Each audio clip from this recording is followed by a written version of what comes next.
ka ba? Sa ngayon hindi. Hindi pa nagsisink in eh. Nakapag-impake ka na ba? Oo, Mina.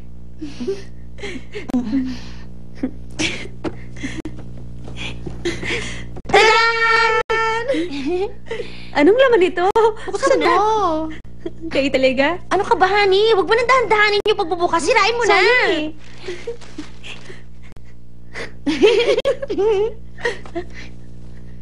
Ano ba to, ha? Wari ka pa na hindi mo alam. Tumigil ka nga dyan. Alam mo, nag-research kami ni Mina sa internet. Sabi, para sa honeymoon, ang pinaka-importanting gamit na dapat dalhin ng babae ay ang lingerie at pajama. At saka, fragrance.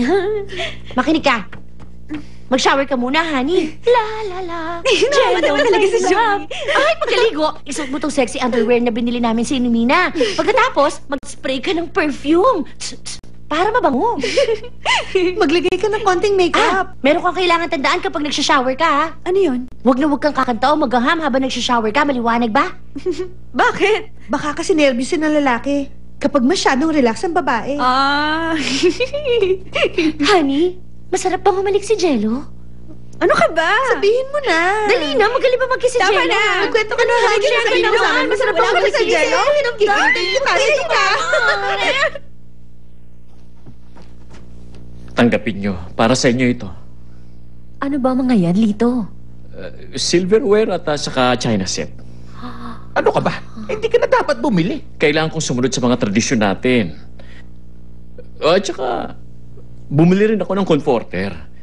Nasa kwarto nyo. Sana magustuhan nyo. Ay, naku, salamat. Lito, mula ngayon balain na kita. Ay, bala eh. Ay, salamat sa pagtanggap nyo sa amin ng anak ko, ha? Talaga. Ang saya ko.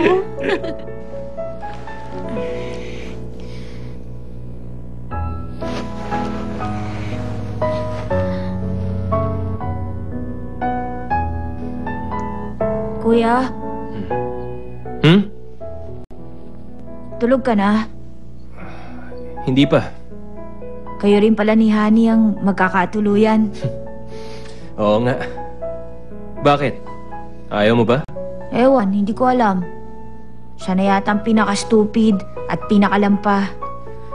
Kahit hindi siya marunong lumangoy. Tumalon siya sa dagat para lang masagip ako.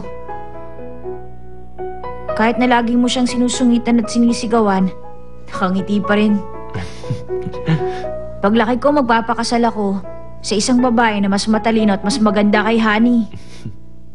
Sige. Pero masaya ako na si Honey mapapangasawa mo. Okay na yon. Kuya, alam mo namang mahal na mahal kita. Kaya lang, minsan meron kang character disorder, alam mo ba yon, ha? Kaya naman, masaya ako na ikakasal ka sa kanya. Siyang babaeng nababagay sa'yo. Perfect match. Congrats, ha?